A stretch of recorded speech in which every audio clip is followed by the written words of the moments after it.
नमस्कार। आज हम रेट लॉ लिखने की प्रैक्टिस करेंगे थर्ड टाइप की रिएक्शन के लिए, जिस रिएक्शन के लिए कहा जाता है consecutive reaction, sequential reaction, step wise reaction. तो पीछे सब कुछ लिखा हुआ है वैसे, बट आपको दिख रहा होगा ना।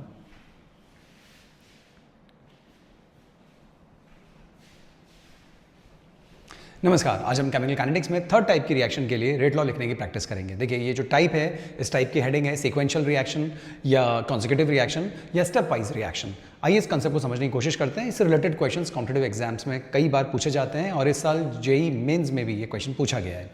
आइए प्रैक्टिस करते हैं। देखिए, rate law for consecutive, sequential और स्टेप वाइज रिएक्शन। सबसे पहले तो क्या कहना चाहते हैं, कहना कुछ ऐसा चाहते हैं कि ऐसी रिएक्शंस के ऊपर हम काइनेटिक्स डिस्कस करेंगे जिन रिएक्शंस के अंदर स्टेप्स होते हैं। जैसे ये बी आपको सी दे रहा है, फिर सी बी के साथ रिएक्शन करके इसमें कन्वर्ट हुआ, फिर ये इसके साथ रिएक्शन करके इसमें कन्वर्ट हुआ, जहाँ इक्विलिब्रियम का कोई इंट्रोडक्शन नहीं है, जो कि पिछले वाले कंसेप्ट में था। बस स्टेप्स में रिएक्शन चल रही है, तो स्टेप्स में हम एक रिएक्शन को ऐसे शो कर रहे हैं। अब इस स्टेप्स में चलने वाली रिएक्शन के लिए अगर क्वेश्चन उठाए जा रहे हैं, वो इसी कॉन्सेप्ट के अंडर आएंगे। देखिए, इस टाइप के क्वेश्चंस को सॉल्व करने के लिए हमें सबसे पहले SSA steady state approximation use करना पड़ता है। What is steady state approximation? Actually जब स्टेप वाइज रिएक्शंस होती हैं तो वहाँ पे कोई ना कोई इंटरमीडिएट होता है, और अगर कोई वहाँ पे इंटरमीडिएट है, इंटरमीडिएट कौन? जो रिएक्शन के दौरान बनता है और उसी दौरान खत्म हो जाता है। अगर वो वहाँ पर है तो उसकी कॉन्सेंट्रेशन में चेंज समय के साथ, यानी उसकी जो रेट होगी उसको आपको हमेशा जीरो मानना होगा, क्योंकि जिस रफ्तार से वो बन रहा है उसी रफ्तार से वो घट रहा है, तो उसकी कंसंट्रेशन में चेंज जो होगा वो जीरो होगा। हम ये लिख सकते हैं कि स्टेडी स्टेट अप्रोक्सीमेशन जब आप लगाते हैं तो change in concentration of intermediate divided by change in time is always equals to zero. यानी जिस रफ्तार से वो बन रहा है उसी रफ्तार से खत्म हो रहा है, तो उसकी कंसंट्रेशन में कोई चेंज नहीं है। दैट्स वाई आप इन क्वेश्चंस को कर पाएंगे, अदरवाइज ये क्वेश्चन सॉल्व नहीं होंगे। इसीलिए हमेशा ध्यान रखिए, जब भी स्टेप वाइज क्वेश्चंस हो या स्टेप वाइज रिएक्शंस के ऊपर न्यूमेरिकल्स करवा रहे हो आपसे, तो ऐसे स्टेडी स्टेट अप्रोक्सीमेशन, स्टेडी मतलब आप समझ गए ना, कांस्टेंट, जिस स्पीड से बन रहा है उसी स्पीड से खत्म हो रहा है, वो यूज करके आप क्वेश्चन कर सकते हैं। कैसे करना है वो मैं आपको सिखा देता हूँ। आइए, सबसे पहले आप यहाँ पे देख सकते हैं, आपके सामने एक रिएक्शन लिखी हुई है। ओवरऑल रिएक्शन तो ये है, पर इसके स्टेप्स आपको यहाँ दे दिए हैं कि ये जो रिएक्शन है ये ऐसे स्टेप्स में कन्वर्ट हुई है। अब इसके स्टेप्स हमारे पास लिखे हुए हैं, हमें ओवरऑल से मतलब नहीं है, अब हमें स्टेप्स पे फोकस करना है। और हमसे क्वेश्चन क्या किया जा रहा है, rate of dissociation of C minus dc/dt की वैल्यू बताइए, rate of dissociation of C. अब क्वेश्चन ये उठता है कि अभी भी तो आपने हमसे कहा ही था कि जो सी की जो कंसंट्रेशन है उसमें तो कोई चेंज आता नहीं है, तो ये तो जीरो के बराबर होता है। वेरी गुड, ये तो बिल्कुल सही है कि जीरो के बराबर होता है, लेकिन हम इसको कनेक्ट कैसे करेंगे बाकी सब चीज़ों के साथ, वो आपको देखना है। एक बार देख लीजिए, कंसेप्ट बहुत इजीली समझ में आ जाएगा। सबसे पहले मान लीजिए ये रिएक्शन आपके सामने लिखी हुई है। इस रिएक्शन के लिए मैं अगर रेट लॉ लिखूं तो मैं माइनस dA/dt लिखूंगा। Minus dA/dt is equals to minus dB/dt। अब क्वेश्चन इज क्यों भाई इसकी टर्म्स में भी लिख सकते हो, इसकी टर्म्स में भी लिख सकते हो और इसकी भी टर्म्स में लिख सकते हो। इसकी टर्म्स में मैं लिखूं तो प्लस 1/2 dC/dt। ओके, यहाँ तक तो बात समझ में आ ही रही होगी, क्योंकि प्रोडक्ट है, स्टोइचियोमेट्री से डिवाइड हो गया। अब ये रेट होती किसके बराबर है? ये रेट होती है K1 concentration of the reactant. Reactant कौन है? A, और रिएक्टेंट कौन है? B, right. तो ये A और B के बराबर होती है। फाइन, तो माइनस dA/dt, यहाँ पे ध्यान दीजिए, माइनस dB/dt, और यहाँ पे प्लस 1/2 dC/dt। सब रेट की टर्म्स में ही बात करी जा रही है। ये जीरो होगी, लेकिन दूसरी चीज़ें भी तो वहाँ पर है। ये सब किसके बराबर है? K1 AB के बराबर है। सेम अभी इसके लिए भी लिखते हैं। अब इसके लिए अगर आप लिखेंगे तो इसके लिए क्या लिखेंगे? यहाँ पे माइनस dC/dt। ओके, एक बार प्रैक्टिस कर लीजिए, फिर बाकी सब हो जाएगा, क्योंकि हमें बात सी के रेस्पेक्ट में की जा रही है, इसीलिए हम सी को भी लिखें तो भी काम हो जाएगा, लेकिन हम सबको लिख लेते हैं। माइनस dB/dt, दो ही रिएक्टेंट है, प्रोडक्ट कौन है? प्रोडक्ट है D, तो plus 1/2 dD/dt is equals to, constant कौन है? K2, रिएक्टेंट्स कौन है? C and B, तो C आ गया और B आ गया। यहाँ तक बात क्लियर, राइट। सिमिलरली इसके लिए भी लिख लीजिए। इसके लिए अगर आप लिखेंगे तो वापस क्या आ जाएगा? Minus dC/dt is equals to minus dA/dt। ऐसे ओके, इज इक्वल्स टू, दो ही है रिएक्टेंट्स, प्रोडक्ट यहाँ पे एक ये है, तो प्लस 1/2 dE/dt, और ये सभी के सभी किसके बराबर होंगे? Rate constant K3 and concentration of the reactant, and that is concentration of C into concentration of A। ये लिखना सबसे पहले जरूरी है। अब क्वेश्चन पे फोकस कीजिए। क्वेश्चन क्या पूछ रहे हैं? माइनस dC/dt को बताइए रेट लॉ की टर्म्स में, राइट। तो माइनस dC/dt को रेट लॉ की टर्म्स में बताने के लिए हम क्या करेंगे, तो हमें इन इक्वेशंस में ये पकड़ना है कि माइनस dC/dt कहाँ है। तो यहाँ देखा जाए तो क्या माइनस dC/dt है? ये रहा। क्या यहाँ पे भी minus D C by D T है और कहीं D C by D T है, यहाँ पे तो है, लेकिन यहाँ पे दिक्कत ये है कि वो प्लस की टर्म्स में है। तो अगर उसे मुझे माइनस की टर्म्स में बनाना पड़े तो आप क्या कर सकते हैं, उसकी माइनस की टर्म्स में बनाना पड़े तो आप दोनों साइड पे माइनस ले लीजिए। ओके, उस तरीके से इसको लिखा जा सकता है। 2 को उधर ले जाइए, तो गौर से देखिएगा, एक हमारे पास ये है, एक हमारे पास ये है, और इसको मैं मॉडिफाई करके, इन सबको छोड़े, इसको मॉडिफाई करके क्या मैं ऐसे लिख सकता हूँ, D C by D T. 2 को तो इधर ले जाते हैं, तो ट्वाइस ऑफ K1 AB। 2 तो इधर चला गया, लेकिन क्योंकि मैंने माइनस साइन यहाँ लगाया है तो इसके आगे भी माइनस साइन आ जाएगा। आप मेरी बात को अच्छे से समझ गए होंगे, क्योंकि हमारे पास ये भी माइनस में है, ये भी माइनस में है, और पूछा भी उन्होंने हमसे डिसोसिएशन है, तो वो भी माइनस में ही होता है। दैट्स वाई ये दोनों तो माइनस में, ये माइनस में नहीं था, तो इसको माइनस में लाने के लिए मैंने दोनों साइड पे माइनस ले लिया, तो हमारी ये चीज़ बन गई। अब क्या करें, बस अब आपको कुछ नहीं करना, बहुत ही ईजी। अब आपको D C by D T minus में जो है नेट वो निकालना है, और नेट कैसे निकलता है, जितने भी D C by D T है उन सबको सम अप कर दीजिए। अब जब मैं सबको सम अप करूंगा तो कहानी को कहीं से भी आप शुरू कीजिए, यहाँ से शुरू कर लेते हैं, इससे कर लीजिए, तो क्या लिखा जाएगा, K2 CNB प्लस नीचे वाले इसकी वैल्यू किसके बराबर है, K3 CNA, राइट। और एट लास्ट ये रहा, राइट, ये भी है minus D C by D T plus, लेकिन यहाँ पे तो माइनस लग रहा है, तो माइनस ट्वाइस K1 AB। ये हो गया आपके लिए। और अब आप चाहें तो इसको 0 रख सकते हैं, तो कुल मिलाकर ये जो तीनों की जो वैल्यूज़ हैं वो किसके इक्विवेलेंट आ जाएगी, 0 के इक्विवेलेंट आ जाएगी, वो तो हमको पता ही है। लेकिन D C by D T को रेट लॉ की टर्म्स में कैसे लिखना है, तो आप इसको रेट लॉ की टर्म्स में इस तरीके से लिख सकते हैं। उम्मीद करता हूँ ये क्वेश्चन आपको अच्छे से समझ में आया होगा। हम इसको एक और एग्जाम्पल से प्रैक्टिस करते हैं, आप इससे समझने की कोशिश कीजिए। मान लीजिए AB K1 CD ऐसे एक रिएक्शन लिखी हुई है, और आपसे कह रहे हैं rate of disappearance of ABC बताइए। अब स्टेप वाइज रिएक्शन है, ABC का रेट ऑफ डिसअपियरेंस बताना है, कैसे किया जाए भाई। अब आपको पता है कि A, ये रहा A, ये रहा, और यहाँ पे भी है, यहाँ पे भी है। आप सबके टर्म्स में अपना काम कर लीजिए। अब हम एक एक काम करते हैं, A और B के टर्म्स में काम करते हैं, डायरेक्ट करने की कोशिश करते हैं। देखिए, तो इसका आंसर निकालने के लिए हम एक काम करेंगे, डिसअपियरेंस ऑफ बताना है A, तो DA बाय dt माइनस में ही इसकी वैल्यूज लानी है, रेट लॉ की टर्म्स में इसकी वैल्यूज लिखनी है। गौर से अगर हम देखें तो क्या यहाँ A है, बिल्कुल है। कौन से साइड पर है, रिएक्टेंट साइड पर है, तो minus D A by D T तो हो गई। कांस्टेंट क्या है, K1, और A और B के बराबर लिख दिया जाएगा। ग्रेट। दूसरे में आइए, क्या A है, हाँ जी A है।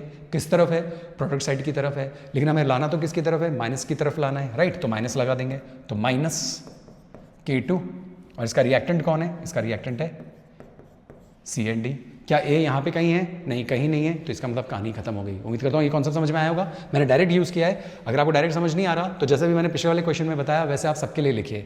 यहाँ पे इसके लिए लिखिए, इसके लिए लिखिए, इसके लिए लिखिए। इसमें तो K कहीं इन्वॉल्व ही नहीं है, तो A इन दो रिएक्शंस में इन्वॉल्व है, तो इसका मतलब K1 और AB पे डिपेंड करेगा। यहाँ पे प्रोडक्ट की साइड पर है तो प्लस में आएगा, राइट। लेकिन हमें तो डिसअपियरेंस पूछा है, तो उसको हम माइनस में लाकर ये वाला टर्म रख देंगे। दूसरा ट्राई करते हैं।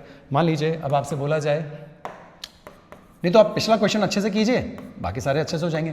Minus D B by D T, इसकी वैल्यू निकालनी है। अब देखिए ज़रा B कहाँ पे है, रिएक्टेंट साइड में। चलते हैं ऊपर देखते हैं, चलिए ऊपर देखिए, सॉरी यहाँ पे देखिए,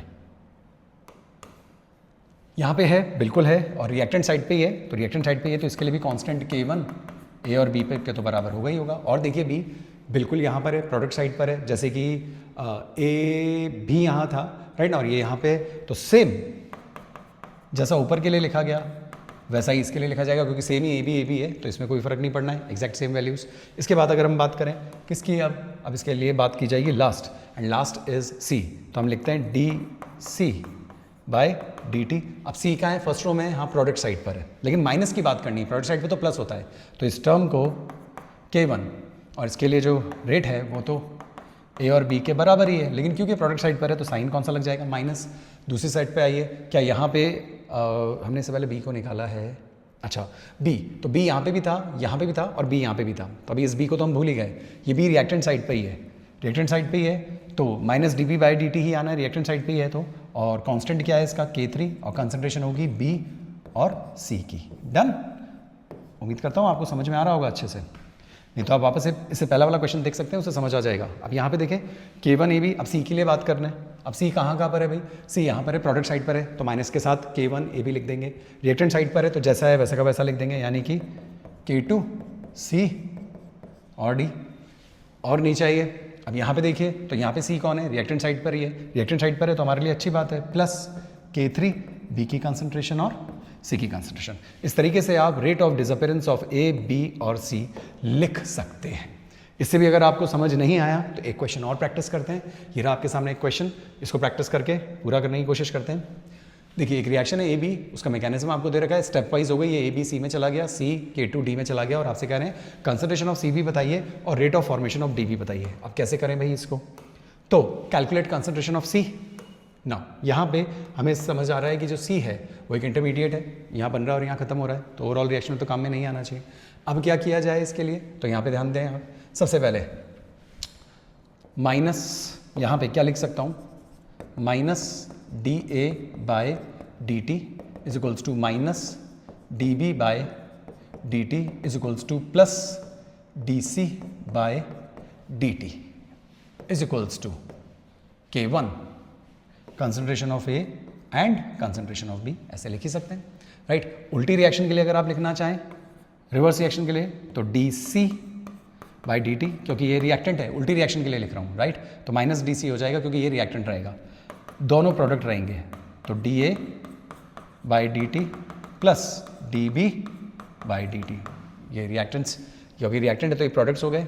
अब इसका कांस्टेंट कौन है? इसका कांस्टेंट के इनवर्स, और कंसंट्रेशन ऑफ द रिएक्टेंट, तो रिएक्टेंट कौन है? सी। उम्मीद करता हूँ कंसेप्ट समझ में आ रहा होगा।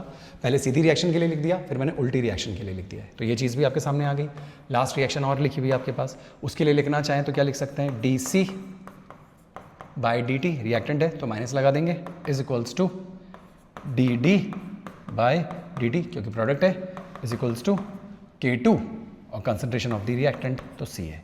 ये अभी आपके सामने चीज़ तैयार हो गई। लेकिन क्वेश्चन पूछा जा रहा है what is the concentration of C here. यहाँ पे सी की कंसंट्रेशन कैलकुलेट करनी है और rate of formation of D calculate करना है।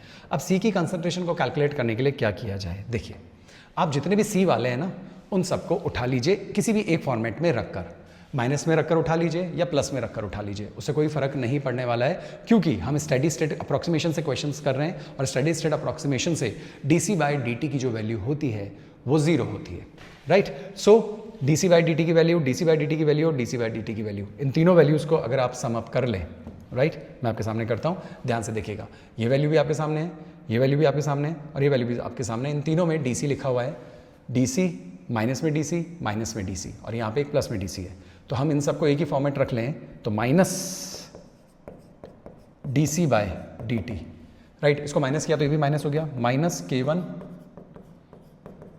ए बी, और नेट निकाल रहे हैं तो नेट में तीनों की वैल्यूज को टोटल कर लिया जाएगा, प्लस यहाँ पे क्या आ जाएगा? K inverse concentration of C, और यहाँ पे K2 बाई सी।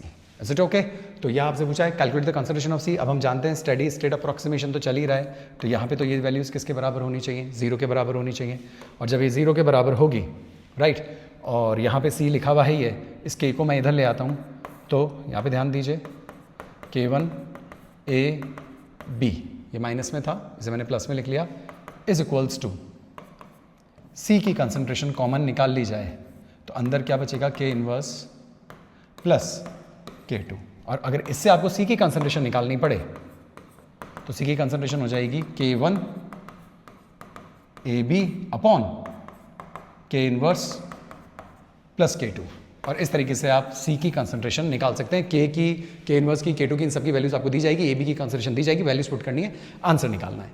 अब एक क्वेश्चन और रहता है हमारा, एंड दैट क्वेश्चन इज कि what is the value of D formation of D, यानी कि formation of D is D D by D T. अब D D by D T की वैल्यू निकालनी है तो वो किसके बराबर है? K2 इंटू सी।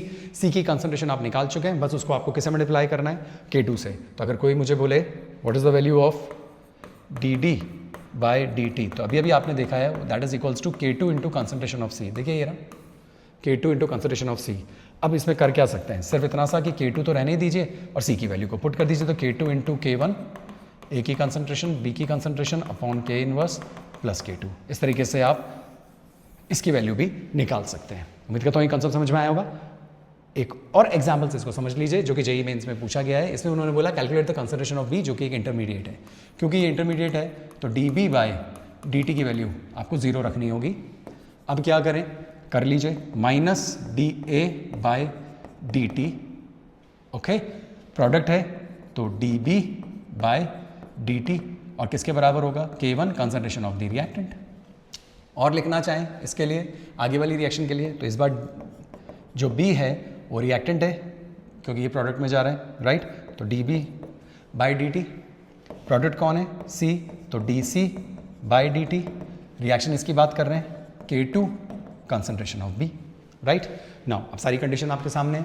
अब आपसे पूछा calculate the concentration of B की कंसंट्रेशन आपको कैलकुलेट करनी है। आपको पता है जो DB की वैल्यूज़ हैं that is tending towards 0, okay. So हम नेट DB निकालते हैं और फिर वैल्यूज़ को पुट कर देंगे। यहाँ पे अगर मुझे कोई बोले dB/dt, माइनस में ही रख लेते हैं कि वैल्यूज़ बताइए क्या होगी नेट, तो जितने भी dB/dt है उन सबका टोटल करना होगा, तो माइनस रखूँगा तो यहाँ पे क्या आ जाएगा -K1A, और यहाँ पे तो वैल्यूज़ ऑलरेडी आपके सामने है K2B। अब हमें पता है कि ये जो चीज़ है ये तो टेंडिंग टुवर्ड्स 0, इंटरमीडिएट है, मैंने ऊपर ही कंडीशन आपको बता दी थी। तो यहाँ पे आप क्या लिख सकते हैं, यहाँ पे लिख सकते हैं K1A = K2B, और अगर आपसे कोई बोलता है B की कंसंट्रेशन बताइए तो K1/K2 concentration of A। This is your answer. ये इस साल क्वेश्चन पूछा गया है 2026 में, आप जाकर देख सकते हैं। तो उम्मीद करता हूँ आपको स्टडी स्टेट कंसेप्ट वाले जो क्वेश्चंस हैं वो अच्छे से समझ में आए होंगे।